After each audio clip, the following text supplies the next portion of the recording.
A relationship with the right referral partner could be a game changer for any B2B company. So what if you could reverse engineer these relationships at a moment's notice? Start a podcast, invite potential referral partners to be guests on your show, and grow your referral network faster than ever. Learn more at sweetfishmedia.com. You're listening to the B2B Growth Show, a podcast dedicated to helping B2B executives achieve explosive growth. Whether you're looking for techniques and strategies or tools and resources, you've come to the right place. I'm James Carberry. And I'm Jonathan Green. Let's get into the show. Welcome back to the B2B Growth Show. Today we are joined by Alex Withers. Alex is the CMO at InMotion Now. Alex, welcome to the show. Good morning. It's great to be here, Jonathan. It's fantastic to have you on the show, Alex. I know that a little bit earlier you're having some technical difficulties, trouble connecting to the internet. So I am glad that we have we've taken care of that. We're getting a chance to have you on the show. I am excited to talk about this idea that you can drive better alignment between creative and marketing. And I want to get into that. But Alex, before we do, maybe you can tell our listeners a little about what you and your team at InMotion Now are up to these days. Yeah, delighted to. So InMotion Now is a creative workflow software business. We're a cloud-based software as a service product and platform.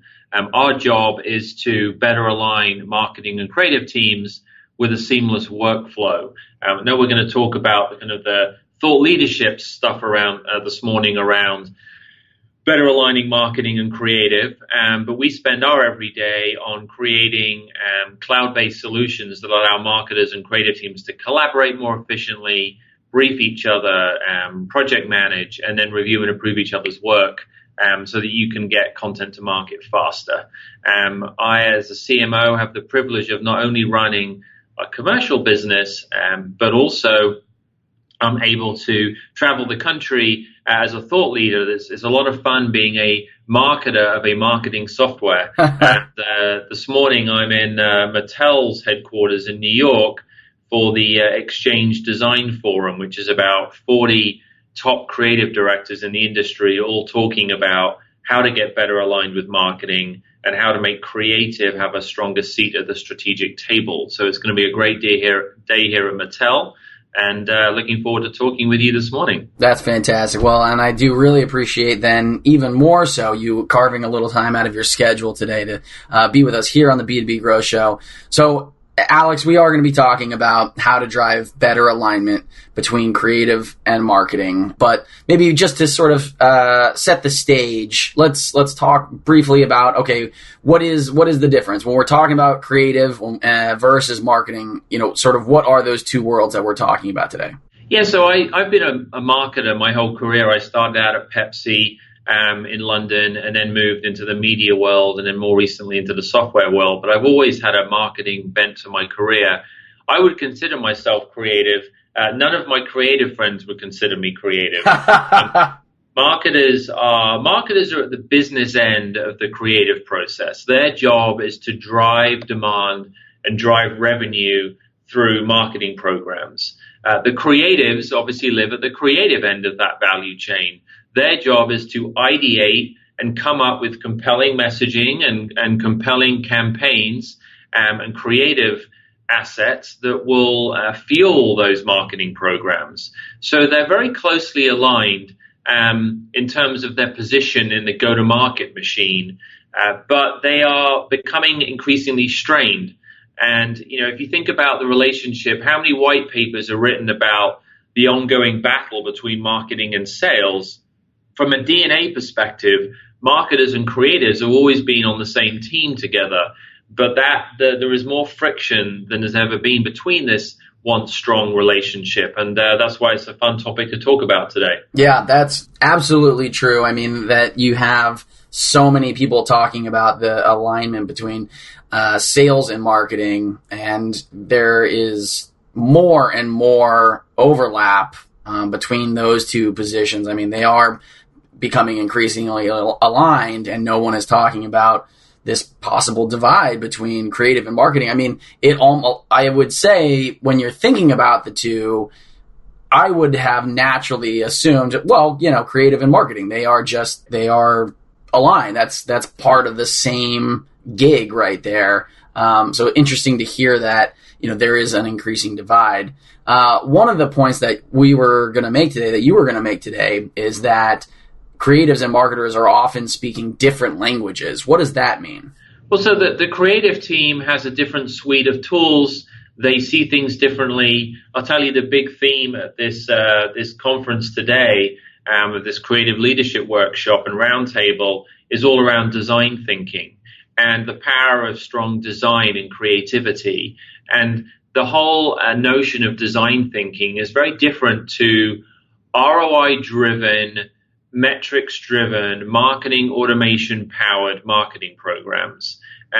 There's a very kind of purist, artistic or artiste angle to creative, and there is much more of a business focus in marketing. So just literally the language used, right? My marketing teams will use language like, demand generation, marketing qualified leads, churn, nurture programs, all very sort of metrics-driven, funnel-driven language, whereas the design teams will use entirely different languages around design think and messaging and color palettes and creative terminology. And it's just a very different world between the two. It's kind of where art meets science. And quite often art and science are like oil and water, and they don't mix well. So there's definitely a disconnect that has to be bridged with sort of a healthy respect for one another, because one can't function without the other. Yeah. And talking about art versus science, oil and water, I mean, that does kind of lead us nicely into this second point that you had made offline, that creativity is not a science, but that still needs to fit into a business framework. I think we all have, very creative friends that we can picture, and they just, they don't necessarily play by the same rules, and they are, their main goal is to, exercise their creative process to realize their vision. But it has to, when you're talking about the world of business, creativity in the world of business, it has to function in that world. So kind of what does that look like, Alex? Yes, I mean, we often talk about the challenge of staying creative in a corporate world, right? And creatives choose whether they want to be in-house, right? Do they want to be in an in-house team in a corporate environment and be creative, or are they going to be more on the agency side? If you're joining the corporate world, you've got to figure out how to create an environment of ideation and creativity that lives within a corporate process. And if you can create processes that make your life easier as a creative, that remove some of the administrivia of the corporate world and start to automate it, that's how you're able to stay creative, yet still meet the service level agreements you have with your corporate partners like marketing and sales. So it's very important to have a streamlined process that has clear service level agreements and clear expectations, and then go away and buy yourself that bandwidth and that ideation time to be the best you can be, knowing that you know exactly what to do in terms of managing the brief, managing the project, and getting the approvals to get stuff out the door. And so, Alex, I'm trying to conceptualize what that kind of would look like in practice, and I don't want to put you on the spot, but I mean, do you have kind of an example of some sort of situation, something that would look like in real life? Yeah, I mean, so a great example would be, the creative team is receiving briefs constantly from their internal stakeholders. And often a creative team isn't just sort of partnering with the marketing group, they're also partnering with the executive office. How often does a CEO suddenly need something that doesn't come straight through the marketing team? How often does sales go around the process and ask for something directly? And it could be from the water cooler, right? The CMO is just chatting with the creative director. Hey, would you mind putting this flyer together for me because we're doing a charity event tonight? very important event, but that doesn't follow a process. And now that can unravel all of the deadlines and transparency around other deliverables within the building. Whereas if you can create a known, repeatable, scalable production process in how things are briefed, making sure that briefs are always sent through the system and approved in the right way, that projects are transparently managed and resources allocated, and that reviews and approvals don't happen over the water cooler, they happen in an accountable review environment. Now you've got an accountable, auditable, creative process and how the creative team can partner with the organization. And that then gives the organization easier ability to brief the team. It gives the organization more transparency into what stage are their projects at. They don't have to constantly chase the creatives going, where are you with my email campaign? So having that connection and process between the internal stakeholder and the creative team is really important, and hopefully that gives you some simple examples of how that ugly head rears itself when things are very ad hoc and on the fly without a process. Yeah, absolutely. And I think there's some overlap even here with another point that you were going to be making on the show today, is that sometimes, when you have these additional projects heaped on, especially by people, executives, maybe outside of marketing doesn't always see or appreciate how much work is piled on creative. So what do both sides need to do then to keep that alignment, to keep, so that marketing is aware and creative doesn't feel overwhelmed? Yeah, I mean, it's a really important point. I think maybe it might help to take a quick step back and look at the industry challenge that's fueling this problem, right? In the last 10 years in the marketing and sales motion, or the go-to-market machine, you've had a data revolution, right? You've got more data, which is allowing more personalized targeting and more campaigns. The marketing and sales team have got CRM systems. They've got sales automation with products like Salesforce. You've got marketing automation with products like Pardot and Marketo and Eloqua and HubSpot. And then you've got channel proliferation. Back in the day when I was at the Financial Times, our communications program would be radio ads, TV spots, and outdoor posters, right? And print ads. Now it's all these social channels, digital, retargeting, Google AdWords, Bing, constant change, A/B testing. All of those things combined has created this, what I refer to as kind of this V3 challenge, which is volume, velocity, and variety of content. When you've got that kind of V3 pressure on the creative team, it means that they are overwhelmed. And by the way, they're not getting more resources, right? Creative teams, I remember when I was working with one of my CTOs in a previous life, he used to say to me, you've got budget, time, and scope. In the marketing dynamic, it's budget, time, and resources. Well, creative teams aren't getting given more budget. They certainly are being asked to produce things more quickly, not more slowly, and they're not getting more headcount. So if all three are not moving, you've got to change the paradigm, right? You've got to shift things.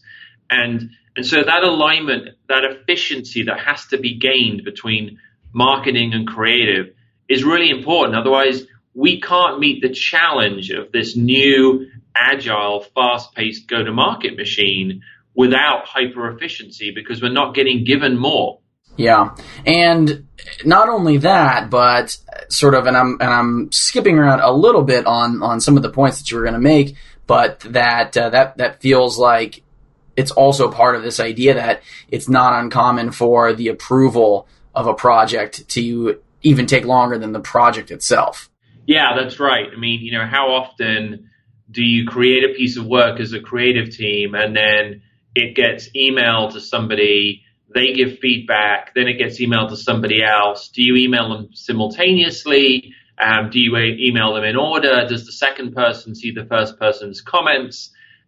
If I, as the CMO, receive an asset that I need to approve, how do I know who's already commented on it? Am I contradicting someone else in my team? Have I thought about everything they thought about?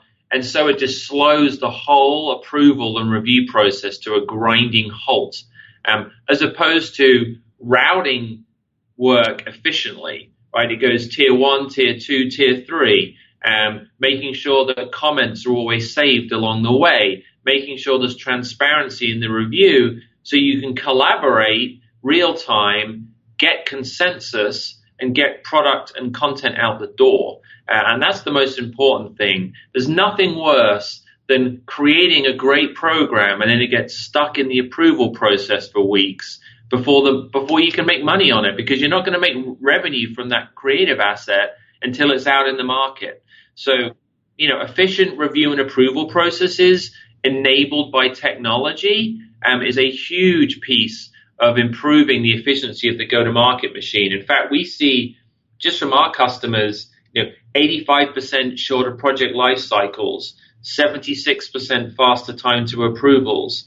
These are not insignificant efficiency gains that allows the creative team to stay creative, to have the time they need to be market beating in their creativity. And it also allows you to retain talent. There's nothing worse than a partnership that is full of friction. Whereas if you've got this streamlined process, people are able to be the best they can be. And as a result, you often are able to retain your best talent. And so, streamlining the approval process is definitely part of it. Kind of, Alex, your fifth and final point, that businesses need to invest in technology that streamlines the creative process. So you certainly have this idea of streamlining the approval process. Is there anything else? Are there any other investments that you can think of and share with our listeners when it comes to investing in the creative side? Yeah, we refer to it as, and the market's starting to suddenly jump on the bandwagon of creative workflow. If you think about, I mentioned earlier, the speed that sales and marketing now has with CRM and marketing automation tools. Well, the creative workflow tool, now we're not talking about the creative production process in things like the Adobe suite. Adobe is a terrific organization with a great platform. That's how the creative teams produce their work. But if you can streamline the workflow that's going back and forth between the marketer or the internal client and the creative, you will create the velocity through the system that's needed to keep up. What does that mean? It means having repeatable, easy briefing processes. It means having lightweight project management, right? The go-to-market machine does not require the project management complexity that, say, large IT projects require.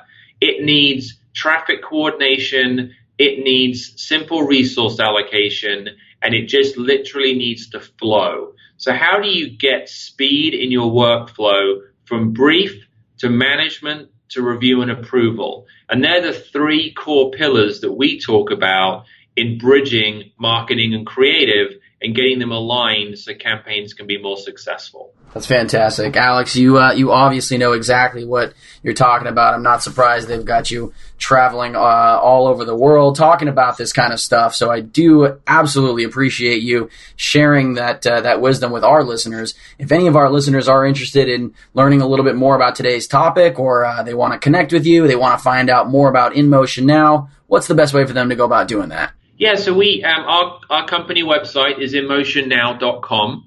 That's InMotion and all one word, N-O-W, inMotionNow.com. There's a couple things on there. There's obviously resources around our product, and we'd be delighted to work with any of your listeners.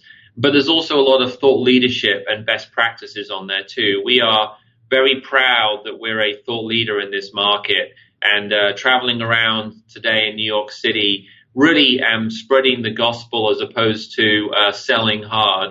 And we do take pride in the fact that we're a thought leader. So there's a lot of webinars and ebooks and blogs and customer success stories on there where folks can learn how to be better, and we'd be delighted to work with them in the process. Fantastic. Alex, thank you again so much. It was really a pleasure having you on the show today. Thanks, Jonathan, and best of luck to the show, and it's been a pleasure. If you're a B2B marketer, we want to feature you on sites like Huffington Post, Social Media Examiner, and Chief Marketer. Every week, we send out a question related to B2B marketing. We use the responses to those questions to fuel the content we write for really popular websites. So head over to sweetfishmedia.com/questions and sign up today. Thank you so much for listening. Until next time.